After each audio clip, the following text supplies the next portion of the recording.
Hi guys, in this video we're going to look at these Halflings from Black Scorpion. Scruffy Crow.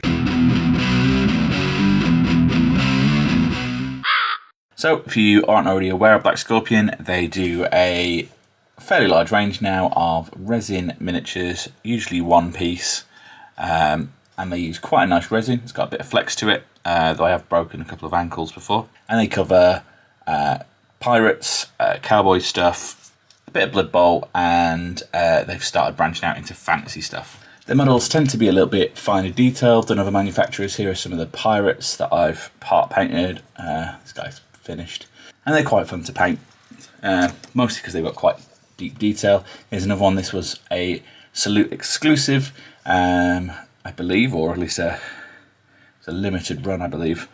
Very nice miniature. Obviously I need to finish painting it, because it's become a bit of a tradition of mine to pick up some Black Scorpion stuff every time I go to Salute. An interesting thing about their pirate range actually as well is that they are the only company that I know that do pirate goblins and pirate dwarves. Both are very nice. Pirate elves possibly as well, and undead. So fantasy pirates all around. Anyway, this year at Salute I picked up these guys. I did give a little bit of a look at them on my Salute video, but I'll mention some of the things again. The sculpts, the bodies, the torsos were already used, I think, in their Halfling Blood Bowl team, which I did own briefly before I replaced it with a Warplock team.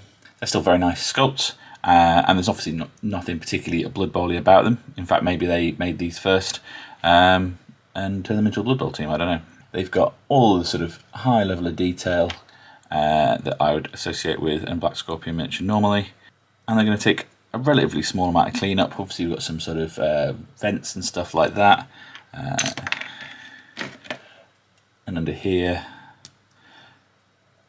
but there's not much in the way of mould lines. There's no miscasts on this set, so yeah, it'll take me a few minutes to clean up, which I'll do now, and I'll also glue them into these 25mm bases.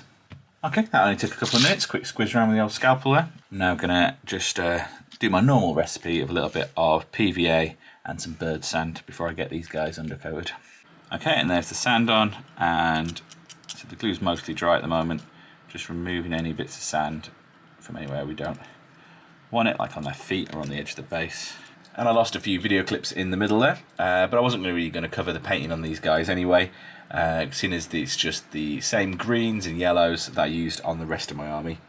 And skin tones. So if you want to see how I painted these guys, just check out some of my older videos covering my Oathmark army and halflings. Basically my normal flesh and metal tones with some yellow, which is Avalan Sunset, to this pale yellow, and Nocturne green through to this pale green. And these guys have turned out really nicely. The style of Black Scorpion minis is very unique. They've got this sort of crunchy sort of level of detail that's quite interesting to paint, and kind of sets them aside from anything else I can think I've painted before.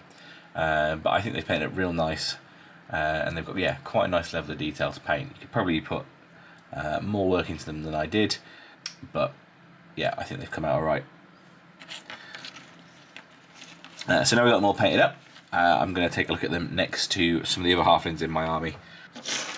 So the main portion of my army is made of these cobblestone halflings. And next to those, they come in a little bit more on the squat side, but their hands and feet are a similar size.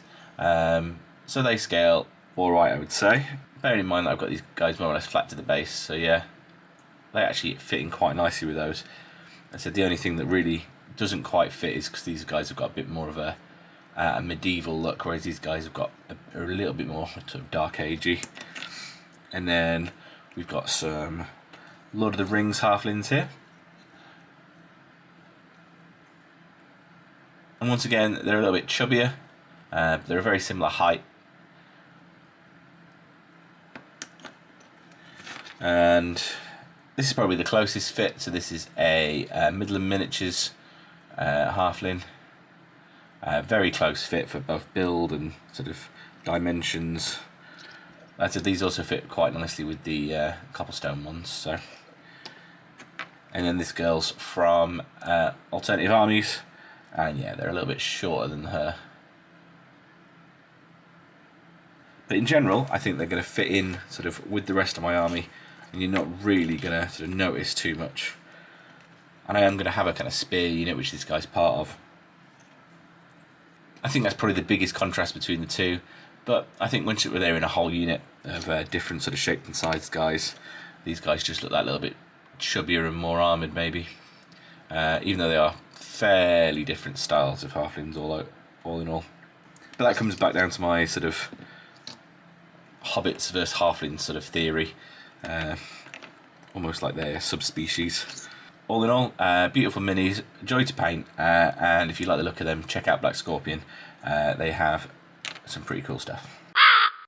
And that's all for this video. Please let me know what you thought down in the comments. Maybe subscribe for more. And as ever, thanks for watching. Bye.